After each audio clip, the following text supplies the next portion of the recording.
Hello, guys. I am Shane Davis, 20-year comic book veteran, and I'm here with Yanzi Lynn, and we are talking today about a little bit about decimated DC once again, as they are going back to the old well, which is the 90s. Now, we have Mark Silvestri's Batman coming out. We have a resurgence of Wildstorm properties, like such as Deathblow, WildC.A.T.s, and there's this idea that let's go back and get the fans.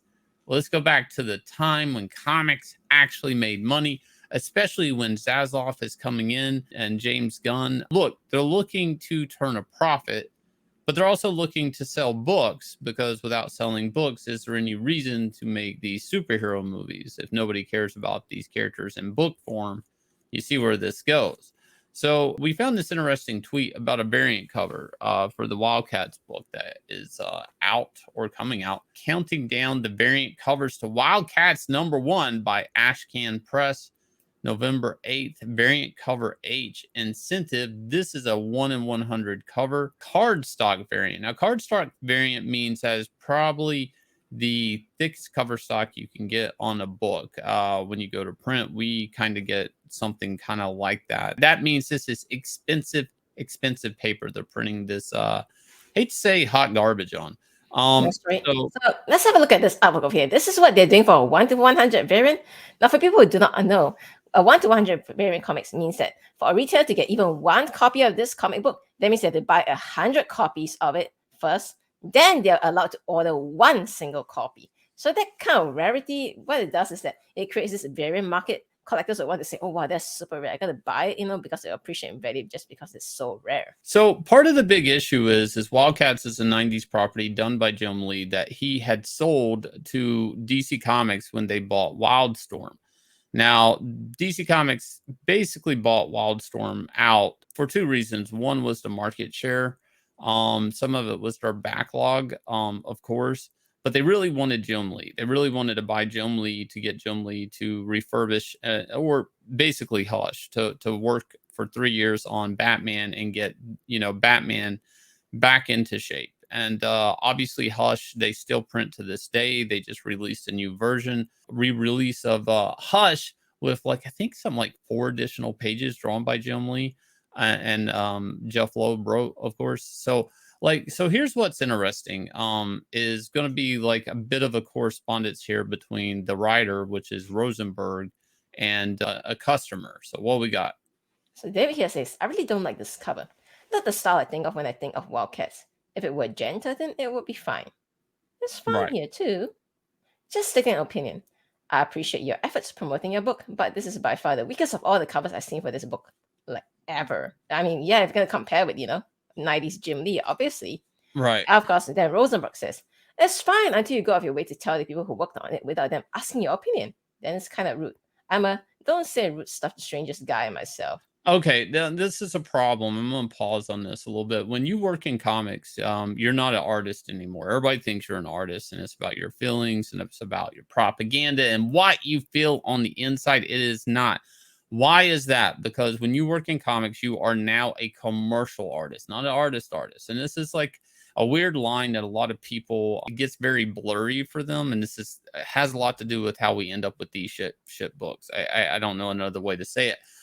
The difference between an artist and a commercial artist is when you are an artist, you do a painting about your feelings, about the mood you're in, what dark period you're in life, and you put it up on the wall. And if somebody happens to want to buy it, it's up to you to sell it. But it's just an expression of yourself or how you're feeling or you and your artistic abilities. It doesn't matter. When you are a commercial artist, the difference between that is you're either doing advertising artwork for the purpose of selling a product, or the product itself, your artwork, has a price tag assigned to it that somebody is expected to buy. The real issue with this, and especially in this case, in this tweet here, is we're looking at a comic creator, which is Matthew Rosenberg, who doesn't really understand that. He doesn't understand that there is, at best, just a normal price tag for this book, and this person who's judging it is expected to buy it, and it doesn't represent the property that the fans even care, the only reason they care about it, right?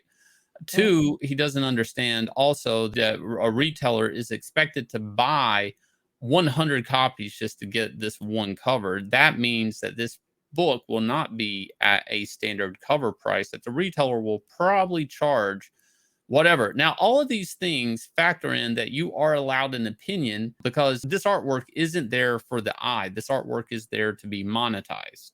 Just the simple fact it's 1 in 100. It's there to be monetized. It's there to sell. When you work in comics, and this is myself, whether it's an indie comic or working at Marvel or in DC, I put artwork out into the world, even if I just drew artwork and I put it out on the internet. Look, it's the internet. I'm expected criticism. Okay, there will be just people that say, I just hate your style just because. It doesn't matter, and that's par for the course.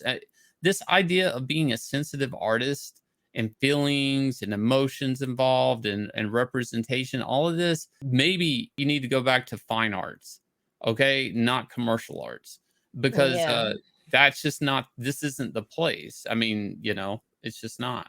Well, look at Matthew Rosenberg double down. Okay, I'm not the menace police. You sent a message to me and my collaborators saying we were bad at our jobs. I'm not going to debate you if that's rude. Have a nice night. So yes, well, I mean, okay, look, Matthew, let's face it, all right. This style is not something people look at and think of WildC.A.T.s. All right, let's just be very honest about it. See, the artist for this was art directing Teen Titans Go. Well, you see the problem, right? Teen Titans Go, WildC.A.T.s. You see any artistic similarity between the two properties? None at all. In fact, and you want to say people are not allowed to criticize it? Well, I hate to say, if you go and look down in this thread, you will see a lot of people being like, yeah, no, it's not good, it's not good, it's not good, this doesn't work, it's not good, it's not good, it doesn't work. So, yep, plenty of opinions about that. So, the important thing, though, is here, the fact that they're trying to make this a 1 to 100 incentive cover. So, if you look on eBay, a typical 1 to 100 variant usually sells for about, say, anywhere between $50 to $150, averaging maybe about $100 each. Well, how much did the WildC.A.T.s book sell? $24.99. Nice. So a 1 to 100 variant. So he had to order 100 copies, hoping to get a book that he can flip, and he's basically selling at a loss, basically. Now, for people that don't understand this part, there's only certain stores that can sell 100 WildC.A.T.s. Okay, like the average foot traffic on stores right now, and these books, I mean, it's very low. Now, WildC.A.T.s #1 is supposed to try to bring back a 90s fan, sure, but that they're not going to kick in the door on these small mom and pop shops. So I want to explain how this works as far as like a retailer making money. Maybe they can sell 60 books or 70 or 80 books. And the idea of this is a carrot that you will order 20, 30 more copies of this book that you will like lose money on. Like, let's say if you have to spend like $2 a book or $1.50 a book, but the promise of this one cover would make up for that and maybe drag a new customer into your store that collects these variants.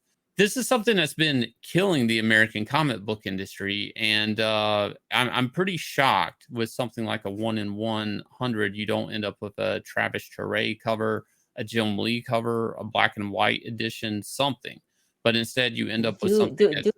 That's the point. A 1 to 100 variant should have been a Jim Lee constraint. This was Jim Lee's creation. Right. Well, where Jim's at on this, I'm sure there is a Jim Lee cover in all of this and everything, but why are they doing so much with WildC.A.T.s right now at the failure of team books like or at properties like Justice League and the DCEU?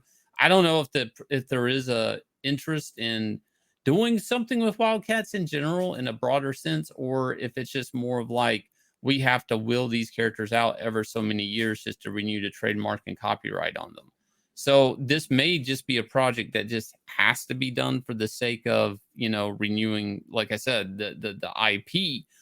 I'm not sure the investment the company has in this book. I do find it appalling that a creator that works in comics doesn't understand how criticism online works, and that you basically do need a thicker skin if you're stepping into the world of comic books or graphics in any sense, and you expect money for it. Now, with that said, I do have to let you guys know about a special project, Inglorious Rex, almost $132,000, a little over a week into this campaign. The link to the Indiegogo is going to be down below. If you guys will, please go over, check it out. I'll leave you guys with a trailer. Please hit like, subscribe, ring the bell for notifications, and we will, guys, we will catch you again with another video.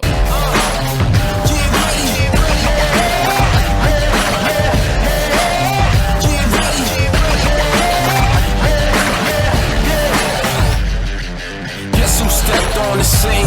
I got greatness all in my jeans. Ain't no way that I can slow down. I'm laced up, look how I shake the ground. Can't touch the ground, but you can kiss the ring.